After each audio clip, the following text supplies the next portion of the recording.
नाज़रीन आवाज़ न्यूज़ में भली कार आऊं या संझा सैयद ऐं नाज़रीन आओ आहियां अली रज़ा मंगी नज़र वठूं था वक़्त जी ख़ासि ख़बरुनि ते।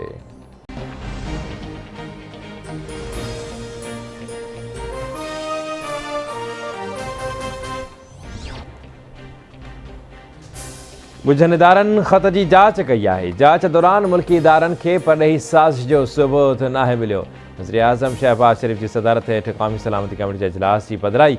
इजलास में वफ़ाक़ी वज़ीर ऐं टिनी हथियारबंद फ़ौजुनि जे सरबराहनि ऐं DGIS शिरकत कई। इजलास में अमरीका में मुक़रर अॻूणे सफ़ीर असद मजीद ब्रीफिंग पिणु ॾिनी। वाशिंगटन में पाकिस्तानी सफ़ारतखाने खे मिलियल सफ़ारती टेलीग्राम ते ग़ौर कयो वियो।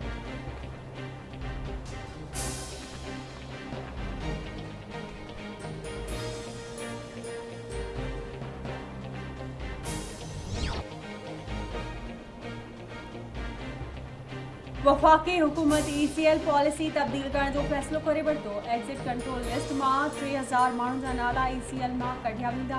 हिन वक़्तु 4863 माण्हू ECL में आहिनि। फ़ैसिले सां 3000 माण्हुनि खे फ़ाइदो थींदो। वफ़ाक़ी घरू वज़ीर राणा सनाउल्लाह जो चवणु आहे त नैब मुख़ालिफ़नि खे कूड़ा केस ठाहिण लाइ इस्तेमालु थी रहियो हो। गुज़िरियल हुकूमत में नैब जे नोटिस ते माण्हुनि जा नाला ECL में विधा वेंदा हुआ। कंहिं बि शख़्स जो नालो रुॻो 120 ॾींहं ECL में रहंदो। 120 ॾींहं अंदरि हुकूमत को सबूत नथी आणे त नालो ECL मां कढियो वेंदो। दहशतगर्दी में मुलविस जवाबदारनि ते ECL जो नओं कानून लागू न हूंदो।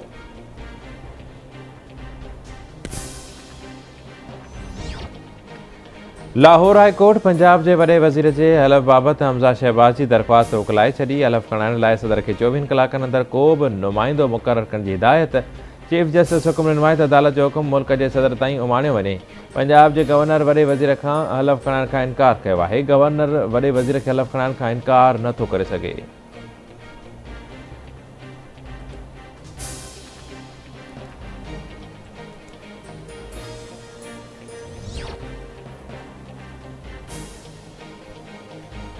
इज़्ज़त जो रस्तो इहो ई आहे त बाग़ी मेंबर इस्तीफ़ा ॾेई घर हलिया वञनि। सुप्रीम कोर्ट में आर्टिकल 63A जी तशरीह बाबति सदारती रेफरेंस जी ॿुधणी दौरान जस्टिस मुनीब अख्तर जा रिमार्क्स। जस्टिस मज़हर आलम रिमार्क्स न आहिनि त वोट कास्ट थियण खां पोइ ई पार्टी सरबराह डिक्लेरेशन ॾींदो। पार्टी सरबराह वोट कास्ट थियण वक़्तु बि स्पीकर खे ॿुधाए सघे थो। चीफ जस्टिस चयो आहे त सियासतदाननि खे कुर्बानियूं ॾियणियूं पवंदियूं। मुल्क खे मिचुअल जमहूरियत ॾांहुं वठी वञणो पवंदो। केस जी ॿुधणी ईद ताईं मुलतवी।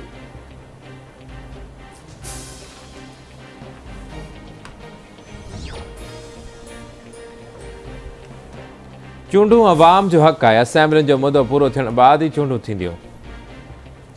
हाणे चूंडुनि में न RTS वेझे वेंदो न ई वरी डस्का वांगुरु कोहीड़ो छाइबो।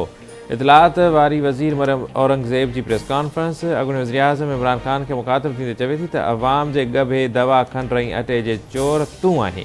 तुंहिंजे कौल ऐं फ़ैल में तज़ाद आहे। अवाम सां कूड़ ॻाल्हाइण, कूड़ा वाइदा करण ऐं कश्मीर विकिरो करण ते तोखे ग़लती सुधार सां गॾोगॾु क़ौम खां माफ़ी वठणी पवंदी।